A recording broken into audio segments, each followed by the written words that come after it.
When I realized, and again, fortunately, I had some good people in my corner to start saying like, hey, you got to get your together, right? So once I started to really dive in even more into training, like really focus on it and take it to the next level, dial in my nutrition, dial in my training, and make that a part of it changed me from the inside out.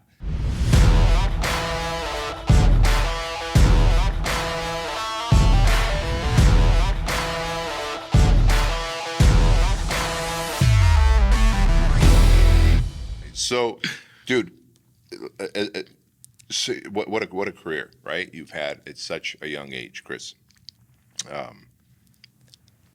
Fitness, personal training studio owner, online coach, firefighter. Mm-hmm.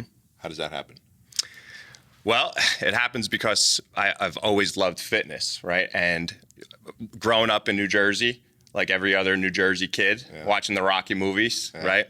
Yeah. Getting into training that way, you know, I have a cousin who's in the industry and whatnot, and playing football, playing sports, growing up. Fitness was always a part of my life. You know, as I think because of some self-limiting beliefs, some doubts that I had in myself, I didn't think that I would be able to actually make it in my career as a trainer. And so, because I love to help people, because I love to work with people, and you know, because I do like the action that a firefighter actually goes through in their career. Seems like a pretty cool gig. Yeah. From the outside, at least. I think when those things were combined, I realized, okay, a firefighter might be a really great gig where you could do both, right? Right. So you could work a 24-hour shift. You have 72 hours off. That gives me time to train clients. So that's why I decided to dive into that career. Your first love was fitness then? Oh, yeah. Fitness, Yep. Training. I've been doing this since I'm 18 years old. Back in 2006 is when I started. Yeah. And our good friend was one of my first mentors, Jay Ferrugia. Who, here's a fun fact about Jay Ferrugia. He was my first guest on the BK Strength Show. Oh, get out of here. I got big shoes to fill now, man. Yeah. He was the first guest. So he was your mentor when you were 18? No. Yes. Really? Yeah, because so him and my cousin John Alvino, who you know, they're good friends. Yeah. So John just opened up his studio. I think I was probably a senior in high school, something like that. Yeah. So once I graduated, I was fortunate enough to get a job. You know, my cousin hired me, and Jay was there at the time. So those two guys were my mentors, you know, back when I was 18 years old. And I had no idea how lucky I was at the time to have two guys like that in the industry. Yeah. Teaching me. And well, I guess in hindsight, you don't realize who they're going to become and how much knowledge and wisdom they have. Right. But you really were fortunate to have two great mentors like that. Incredibly lucky. Yeah. And I had no idea how lucky I was back then. Talk about like coming out the chute with just all the right ways, you know, in terms of experience and knowledge of the craft. So what year did you open Tutela Training Systems? 2012. So I was an independent contractor. I did start Tutela Training Systems, you know, just as like a sole proprietor type of gig. I was renting space out of another private gym in Jersey. And that was in 2009. And then 2012 was when I opened the doors to the first facility. What got you into fitness? Because like for me, I was a fat kid throughout high school, elementary school, junior high, high school, but junior year of high school, I knew that prom was going to happen next year.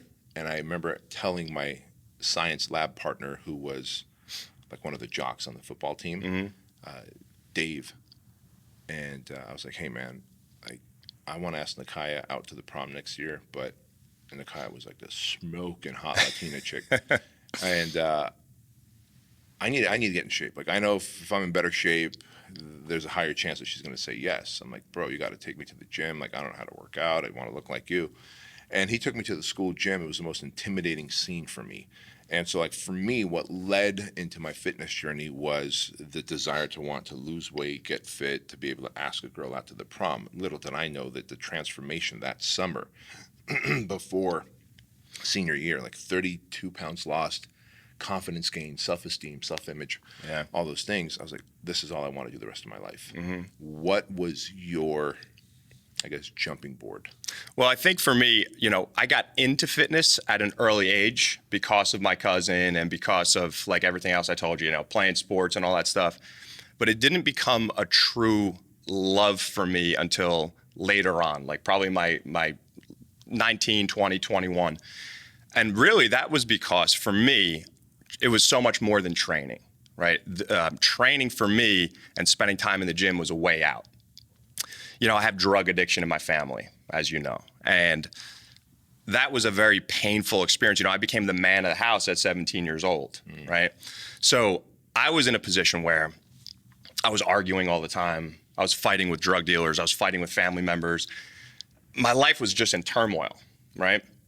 I was going to bed at 5 o'clock in the morning, waking up at 3 o'clock in the afternoon, drinking alcohol, eating fast food, right? So I realized that my life was revolved around my brother's addiction and trying to fix things. That's your older brother, right? Yeah, 5 years older, yeah. So I was trying to fix things that couldn't be fixed by me, right? And luckily I had some people in my life to help me realize that and help me realize, like, hey, you got to start working on you. If you want to change things, if you're going to change something, you got to change yourself, right? Because I was getting fat, I was drinking, I was just doing all the things wrong, right? And what would you say, I don't want to put words in your mouth, would you say a lot of that might have something to do with like a stress response, like emotional eating, stress eating? Totally. Right? Because you are your older brother, like that's someone we look up to, our older brothers. Right. And he's addicted to drugs, and you want to help the dude out. You want to see what you can do, and it's a younger brother. There's only so much you can do, and so maybe stress eating and drinking become a fix-all. It was a way out. Yeah. It was a way out, right? And also, I think it was just a distraction from all that stuff, right? So yeah, absolutely. And once I realized that the other escape that I had was training and really dialing in.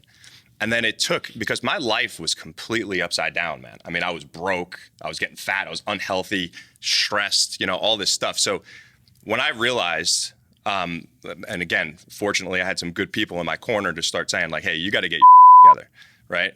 So once I started to really dive in even more into training, like really focus on it and take it to the next level, dial in my nutrition, dial in my training, and make that a part of it changed me from the inside out.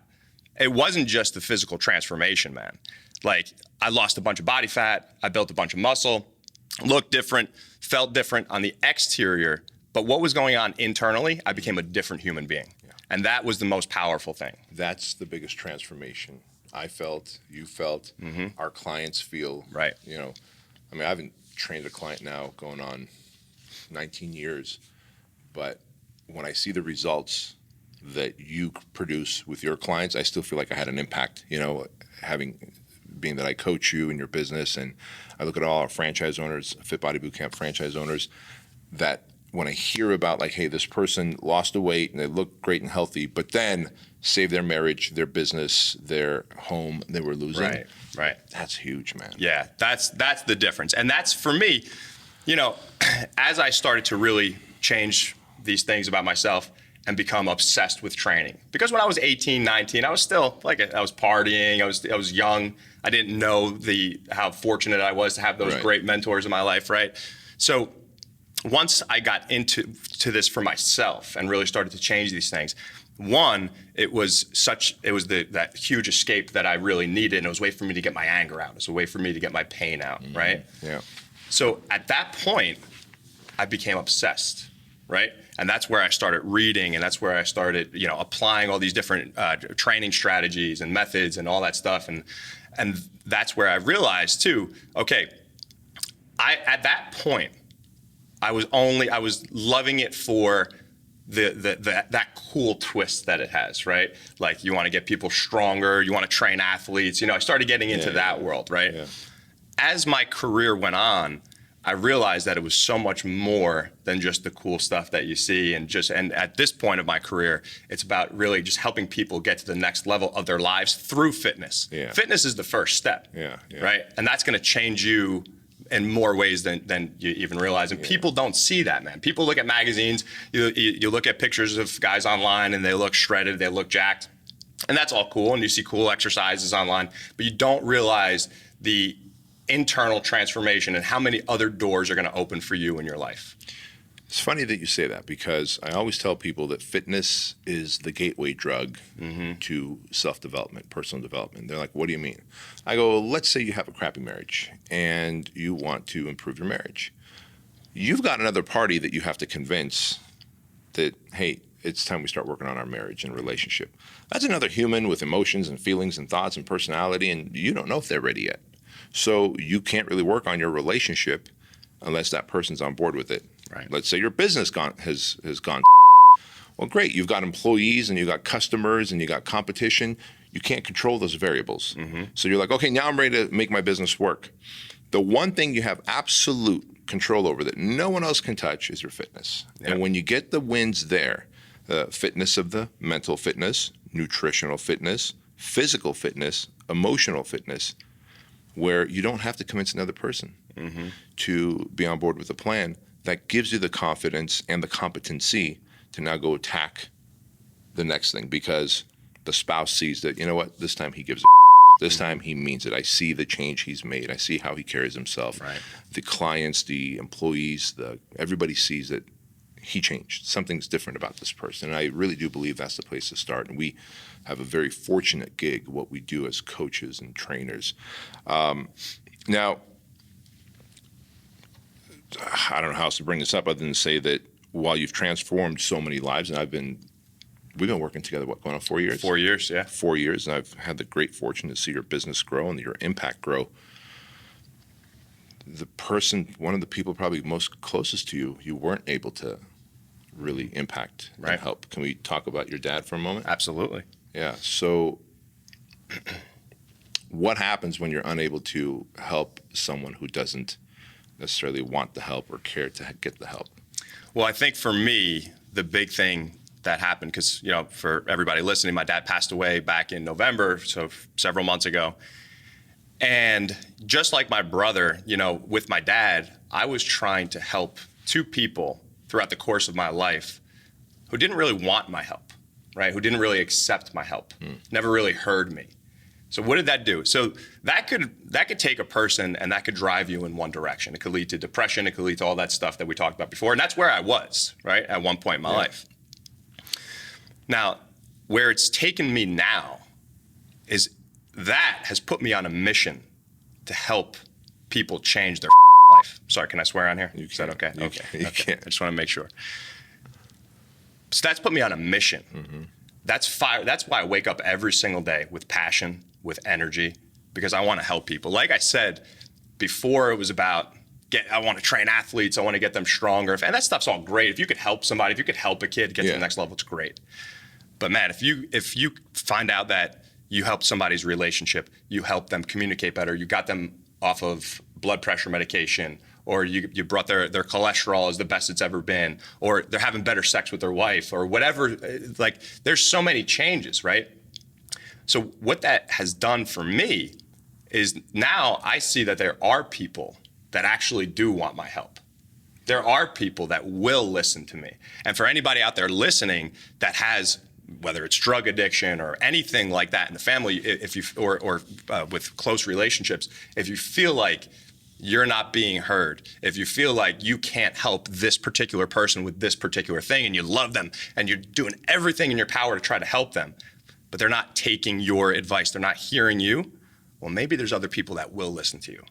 Maybe there's other people that will actually accept the advice that you're giving them. They will listen to you, and then you could help change their lives. And by doing that, you could change the lives of a lot of people. You can make a huge impact. And so for me, unfortunately, my brother's still on drugs. My father passed away.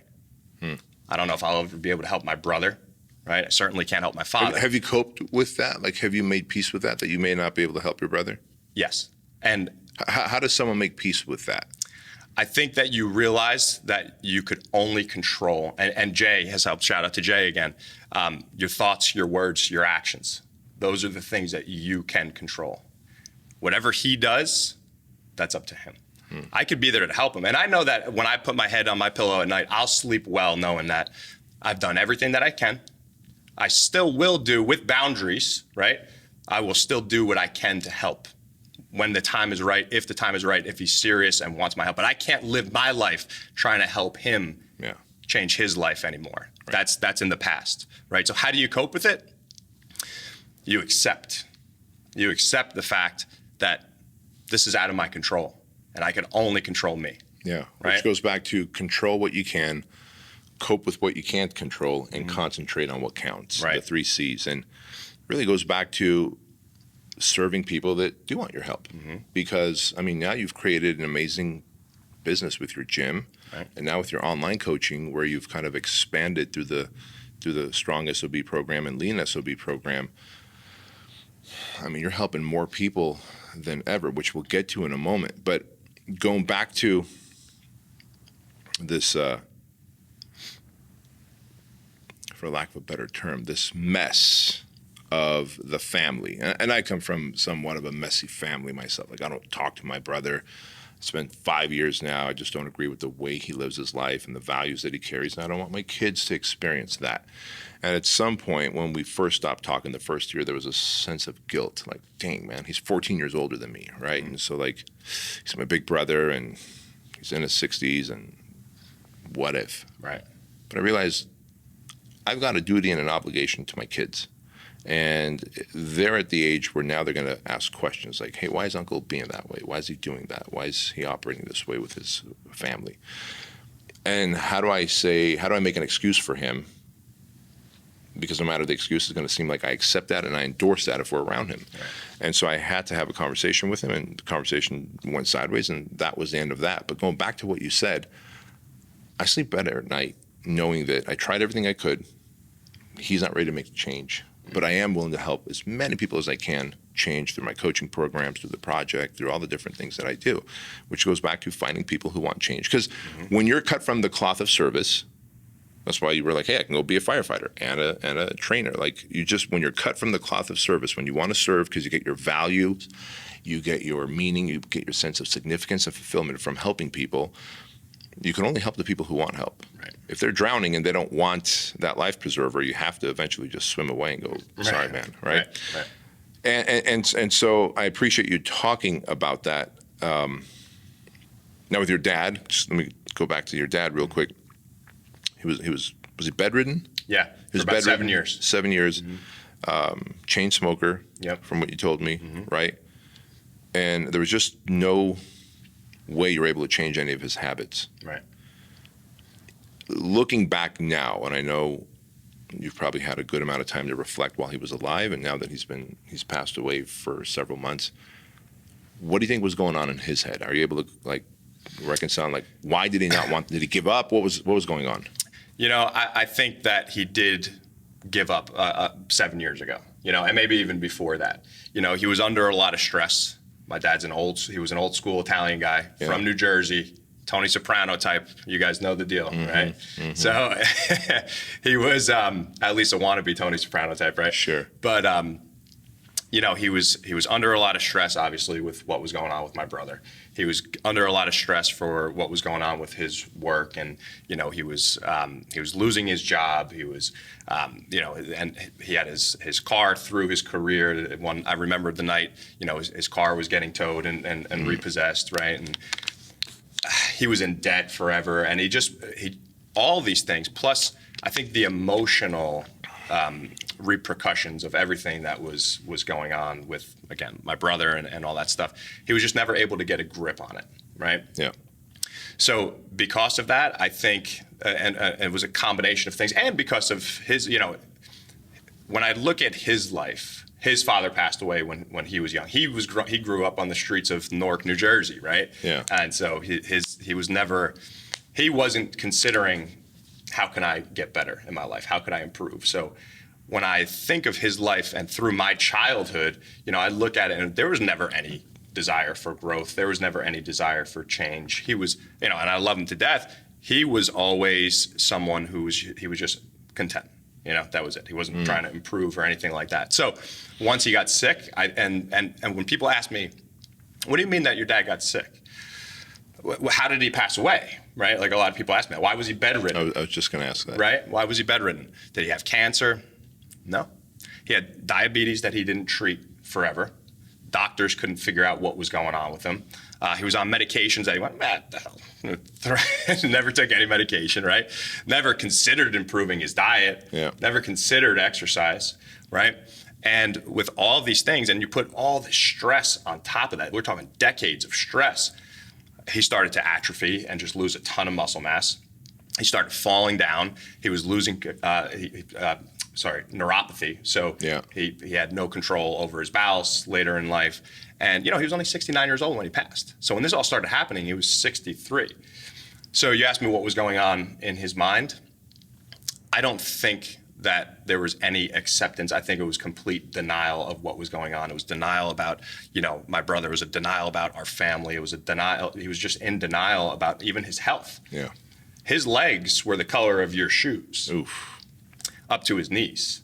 Before he passed in November. In June, he had both legs amputated above the knee. For years, we're trying to get him. Because of the diabetes. Because of the diabetes, yeah, sorry.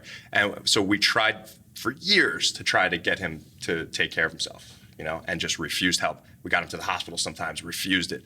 So talking about denial, I mean, Yeah. your legs are falling off. Yeah, And- literally.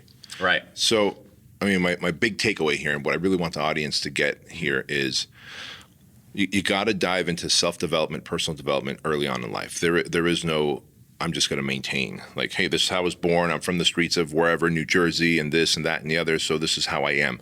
That's the fixed mindset mentality of this is how things always were. This is how my dad was. This is how everyone in my town is. It's the narrative that you tell Exactly. yourself, right? And when you stay into that fixed narrative of how things were and are and always going to be, you refuse to grow. And then the other piece of that is avoiding growth and development. And the other piece is learning to manage stress and coping with stress. Man, life is hard. Right. Life is hard. Life is unpredictable. 2020 showed us that. Like, it up a lot of businesses. It up a lot of people's psychology. It up a lot of people's relationships.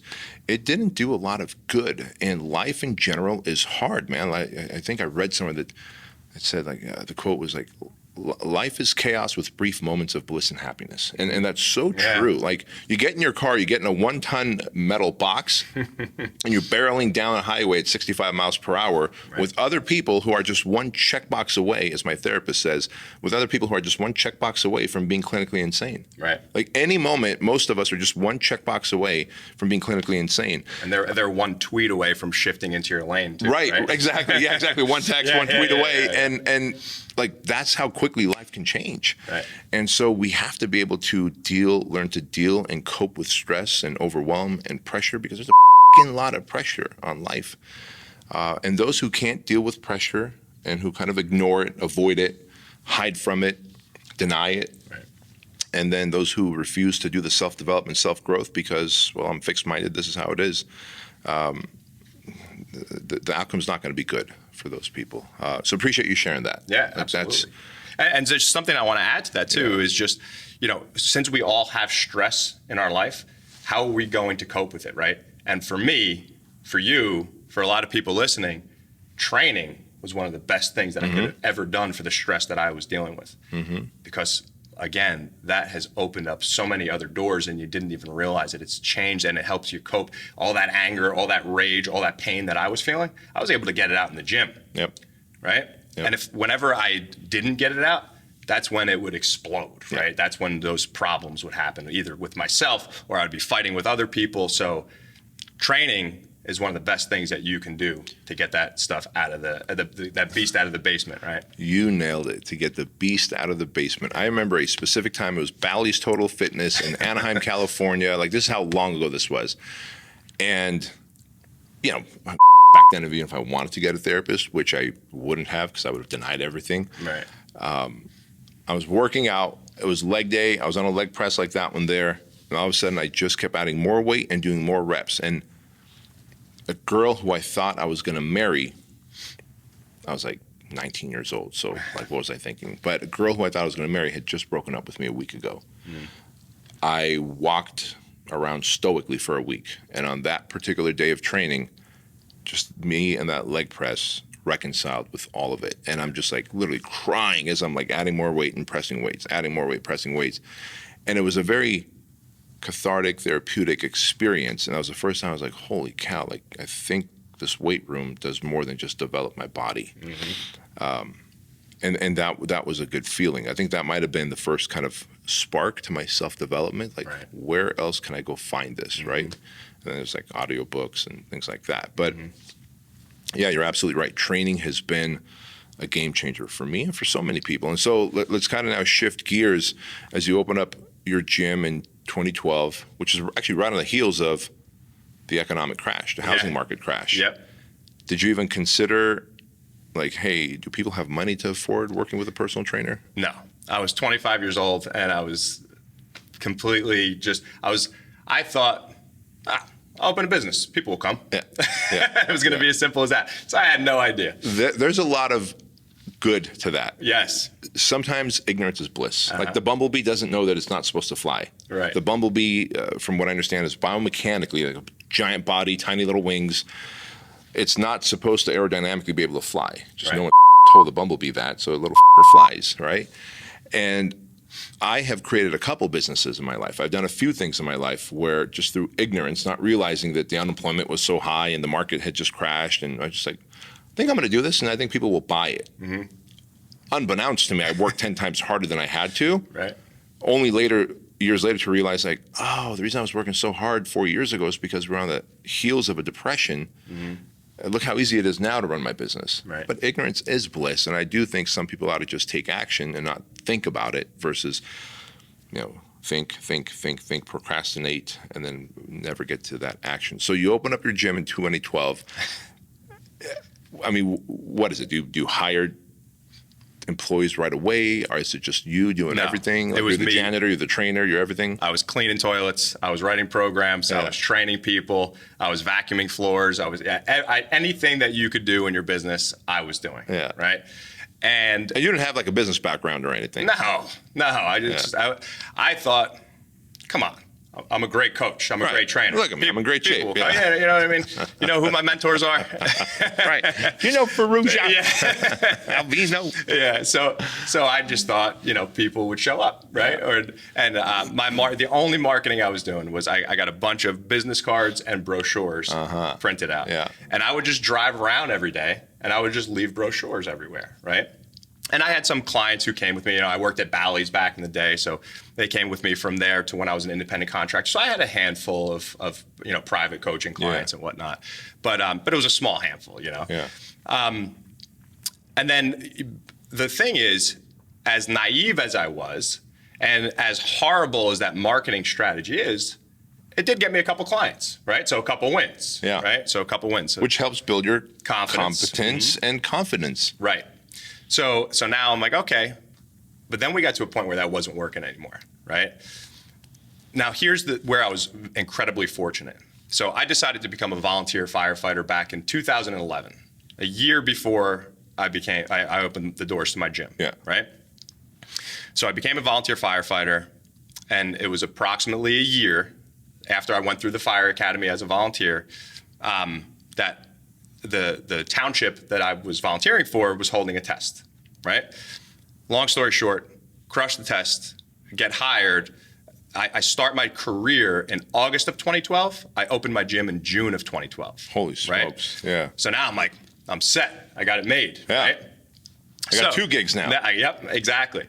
Didn't realize about 6 months in, all my money that I was making from the fire department was paying the bills for the gym, right? Because of that marketing, leaving brochures, that wasn't working anymore. So you were literally loaning yourself money. Like you were your own bank. Oh, yeah. Your paycheck was your bank to run your business. That's it, right? So that, as you know, I'm no longer a firefighter. I don't think we mentioned that, but that job was a blessing, and it was, especially at that point in my life, because I don't think I'd be sitting here today having this conversation with you if I wasn't able to pay the bills, right? What would have happened? So, going into the business, and now I'm working as a firefighter. It didn't take me very long to realize, the coaching and training aspect of my life, that's where I thrive. and that's where I want to be. And that's where I feel I can make the most impact. So it didn't take me long to realize, you know what? I thought being a firefighter and running a gym was going to be great. But now I'm working 24 hours. I'm not sleeping. I'm getting off shift. I'm going to train clients. I didn't have the lifestyle I wanted. I wasn't making money because I was putting all my money into the gym. So I said, you know what? I want to go all into the gym. I want to go all into coaching. I want to go all in, and I want to make this happen. Was this 2013, 2014? When this was, I started to realize it probably a year in, but then when I decided, like, okay, this is what I'm going to do, probably around 2014-ish, something like that, where I said, I'm going to make this work. I don't know how I came across your stuff. I think it was through Jay, actually, maybe a podcast or something like that. And I said, who is this guy? I'm going to check him out, right? So I started, just reading your stuff and just put all the information and content you're putting out there. I'm like, all right, let me try this. And little things were working. And I'm like, oh, okay, this actually does work.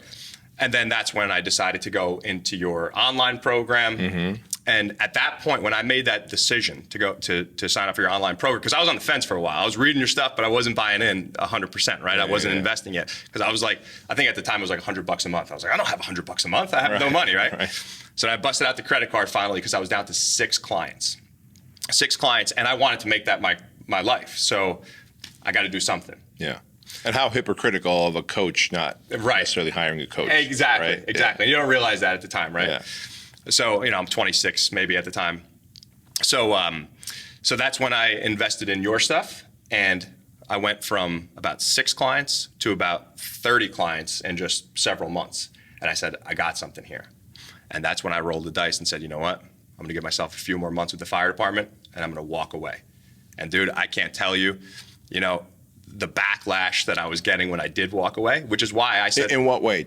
Well, in the sense that people were like, "Are you out of your mind?" Right, because most people look at that as like, dude, this is job security, benefits. You work 24 hours, you have 3 days off. Right. Good pay.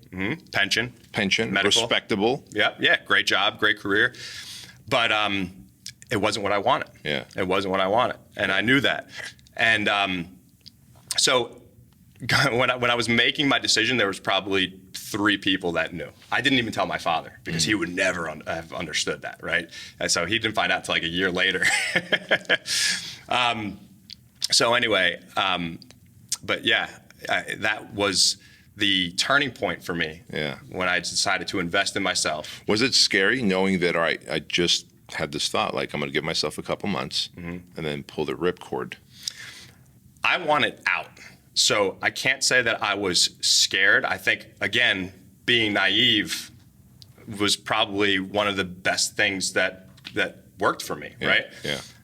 So I didn't feel that fear until I finally did pull the trigger. Yeah. When I finally did walk away, I'm like, oh, this is real. And then you realize there is no safety net. In other words, I'm not going to get a check from the fire department to be able to fund my gym. Right. So I better now really step it up. Exactly. Yeah. And because of that, putting my back against the wall, that was what has led me to this position now, and just want to relentlessly work on my business. And when you combine, wanting to help people, wanting to help change people's lives, wanting to be a great coach with now this desire to win because you have no safety net, I think that was the recipe for my success. Well, and your work ethic. Like you've got this ridiculous work ethic that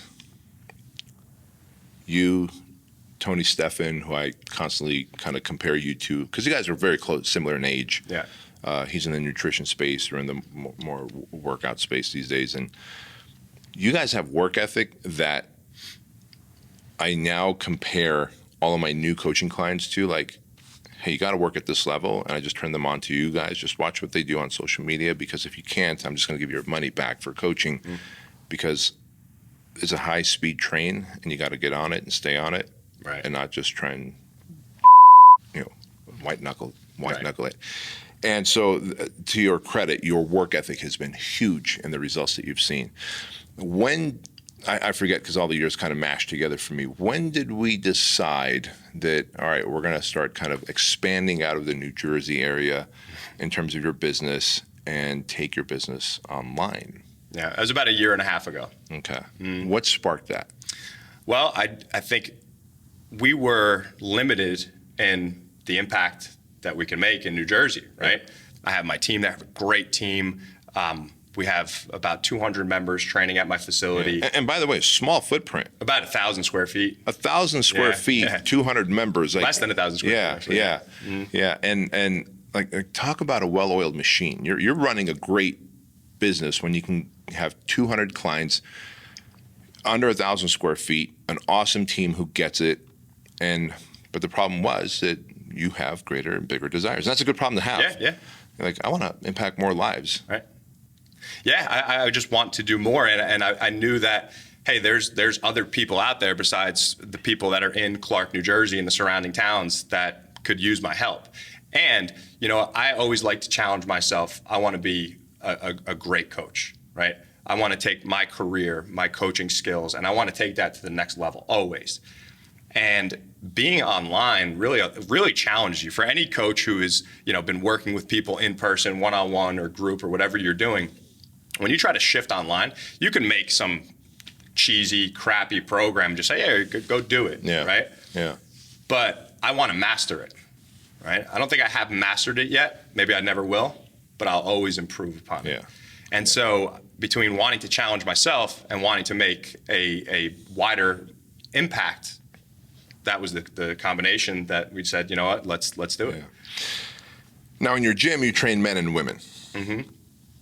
And you have a very, again, knowing your business intimately, how do I say this? You have a very, your women, female clients that are there are very alpha. Like they like. They're bad. Yeah. They're yeah. Right? Mm-hmm. And so it's not a soft program at all that you're running. And the results that I see and the transformation pictures that you're always putting up, like, it's bananas. Like, your clients are getting great results. But as you shifted to online coaching, we kind of honed in deeper. And you've got the Lean SOB program. Tell me about it and tell me why, or tell our audience why you decided to hone in deeper on a specific market. Well, it's exactly what we talked about before, right? Who in my life wasn't listening to me? Who in my life was I trying to help, but they weren't accepting it? Sure. 2 men in my life, right? So for me, that's where my passion really kicks in, I think. And I think that's just ingrained in me because I have this desire to help other guys get to the next level, right? And change their life and make an impact in their lives, right? Because we talked about all the benefits. We talked about all those things, and we talked about these people in my life that I couldn't help. Well, now there's people out there that do want my help. Yeah. And being a busy guy, because a lot of the stuff that I'll talk about is how you could get better results in less time. You don't need to spend 3 hours in the gym, right? So I'm a busy guy myself. I know that I'm still going to get my training in, and I'm not going to spend 5 hours in the gym, nor do you have to, right? So I want to teach people how to do that. You could change your life by putting in efficient work rather than just working mindlessly, working hard and doing all that. You got to be efficient, you got to be smart, and if you have the right program, the right coach, the right core group of people around you, you can do that. Yeah, and you're doing a hell of a job with it. So it's really guys, and I love how you call it the Lean SOB program. And you've always loved that name, man. Yeah. It's actually Lean SOB Project. Lean SOB Project, yeah. The Lean SOB Project. Yeah. And tell our audience, because a lot of my audience are males, and I really believe, as we talked about earlier, like the greatest form of self-development, the door to that is self-mastery, fitness, mental fitness, emotional fitness, physical fitness. And what I know about you is when you offer fat loss and get lean and jacked to men, that's kind of the gateway drug to the personal development that you're going to give them. You give them what they want, which is like, hey, I'm going to help you burn fat and look jacked again. Because you got a dad bod and you're busy and you're married and you put on this weight and you look like a schlep. But you really start building them up internally. Right. And so maybe, I don't know if you don't have to mention names, but some case studies of clients who maybe came in, I don't know, either defeated or just out of shape. I know I recently referred you a client, one of our project graduates, and in 75 hours I saw this dude change. And then we gave him the feedback on the last day of the last hour, at hour number 75, like, dude, you got to work with the coach and you got to just get warrior body. Yeah. And literally the next day he texts me, he's like, who's that guy Chris you were telling me about? Like, let me make that introduction. Yeah. And he's doing great, by the way. He's only been maybe a week or so into his program, and he's he's texting me all this stuff, and he's all fired up. And I think, so what the Lean SOB project is about, it is not just about fitness. Like, sure, you're going to get a training program, and you're going to get coaching with me, and you're going to get a nutrition plan and all that stuff. I'm going to work with you. But the biggest thing that people don't realize is all the lifestyle stuff and the changes that you're going to make internally, and how we do that is through, just through our coaching calls and through the video modules that you get, and just these things that have helped me so much in my life and how to structure my day, things that I've learned from you and from Craig and from all these other people that I've applied to my own life, and that's propelled me to the next level of success, right? So I want to do that for them as well. I don't want to just, again, we talked about this earlier, I don't want to just get you lean and jacked and have you look good. I want to see all those other benefits as well. And if you pay attention, if you do the work, everybody that goes through the program will see it. And you asked me about certain guys that come to mind. One of the big guys that comes to my mind is my client Jay, who I worked with for about a year. And for him, his eating was off, and he was, struggling with. He was training, but he was kind of training all over the place, right? Yeah. So how old was he? He was in his 40s. Okay. Yeah, he was in his 40s. And so he was actually, he already started to work on his training and dial that in with another coach. And then we started to dive into his nutrition and simplify that stuff, right? And so we started working on that, and he started seeing these changes. But then when we started to talk about, what are we really doing this for? Like, what is your driver here? And then, he started to talk about how he wanted to be a better father and all stuff. And then we're on coaching calls, and we're in tears, Yeah. And that's the stuff that is that's what fires me up. The deep work. The deep work. And I know that he's become a better father because of this, right? And not just because of me, but because, hey, I helped him maybe realize by saying one thing or another. And once you get that realization of, I didn't think of it that way, right? Now you have this spark and this desire to change, and all these other things start changing. Hey, how crazy that you took the mess in your life. I mean, the two men that you would and should look up to, your older brother and your dad. I'm not calling them a mess, but it was a mess in your life. Yeah. And you're just like running around. I picture just running around like a chicken with his head cut off. Like, I'm trying to help them. I'm trying to help you. I'm trying to help you. I'm trying to help you. And they're like, leave us alone. We're fine. Right. We're in denial. We're just going to keep doing what we're doing. And you're like, yeah, but you're not fine. Like, don't you see it? And I could feel and sense the frustration. And so I'm going to take to drinking. That's not a conscious decision, but you're like, all right, this is a great escape. I'm going to take to drinking. I'm just going to start eating more calories than I should. And yeah, I go into the gym and work out, and then you take that mess and then you decide to make it your message, and now it has such meaning to you. Like when you just fast forward over the decade, right? You would have never been able to predict that. And when people are like, hey, I'm going to create a business, or this is what I want to do in life, we go to a marker board, or we get a piece of paper and we start drawing. I'm going to sell this, I'm going to do this, and this is because why? And then all that ends up like failing. My first two businesses failed because they were pragmatic. They were logical businesses that would work had everything gone to plan.